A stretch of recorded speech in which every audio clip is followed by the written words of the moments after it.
অপেক্ষা অন্তৰ পেলাই অহা ৩ দিনৰ ভিতৰত ঘোষণা হ'ব উচ্চতৰ মাধ্যমিকৰ ফলাফলসমূহ।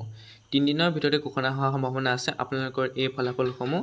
৩০ এপ্ৰিলৰ দিনা বিশেষকৈ ঘোষণা কৰাৰ সম্ভাৱনা আছে আপোনালোকৰ ফলাফলসমূহ। ৩০ এপ্ৰিলৰ দিনা হয়তো পুৱা 10 বজাত ঘোষণা হ'ব পাৰে আপোনালোকৰ ফলাফলসমূহ।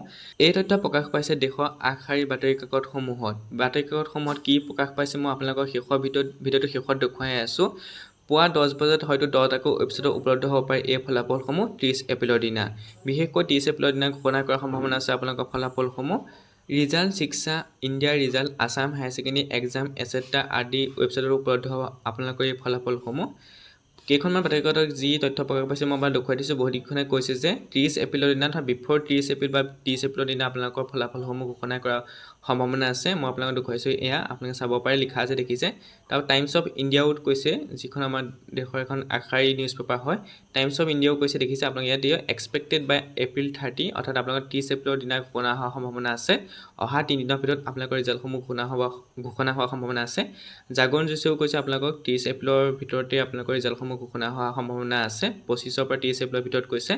5 মে'লৈকে আপোনালোকৰ ৰিজাল্টসমূহ নাথাকে, 5 মে' আগতে দিয়া হ'ব, অৰ্থাৎ 30 এপ্ৰিলটো বিশেষকৈ ধৰা হৈছে। 30 এপ্ৰিলৰ দিনা আপোনালোকৰ ৰিজাল্টসমূহ ঘোষণা কৰাৰ সম্ভাৱনা আছে।